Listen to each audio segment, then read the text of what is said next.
Also dat is van mij jetzt ook gekend nog meer Jood. Onge aan het eind van een dorp woonden de driekes met die dorp. Ze leefden in Jabult alleen. Den Kengerkes houden ze geen. Ze waren al weit over de 40 en immer nog rustig en ook hitzig. Koosje had drum ook niet verstaan dat zich met kindjes niks gedaan. Al die jaren duks probiert, maar bis nu war niks passiert. Opeens wurde het dorpje kollig. En je liefde wurde het mollig. Driekes hören, dat het schön. Ich schläft, dat in Hoffnung bin. Weil Bob de Mull nicht hat, de Koos, war auch al het ganze Dorf toos. Jene ene mir gemoed. Bobke, huur, dat geht nicht Jood. Du bist te oud, dat het dich sagen, von eure Kindje uit te dragen. Und het keus auch sehen gewiss, dat het gern nicht richtig ist. Du bist ja selber al aan kraken. Wat willst du mit den Jungs noch maken?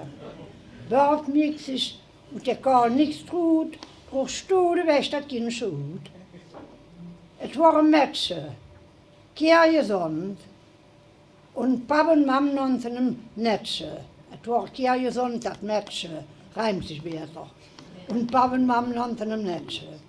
Für die zwei waren Ruhes und later in der Schule auch Louis.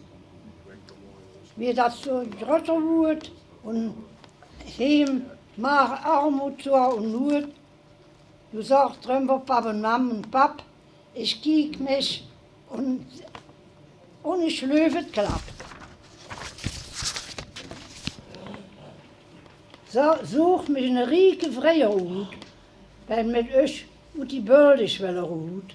Bei dem ich mich eingelacht, habe ich fast an der Treue gedacht. Denn hier hat Jod jetzt ein Wöd, es lebt verhatte und gemüt.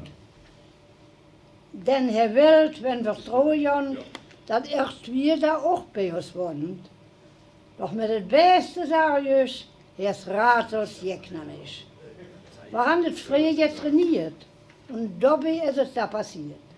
Das Temperament ging mir das durch, darum Jan von morgen das Pastur. Allein wäre der Joe Röb und echt wie Jott mit an der Döb.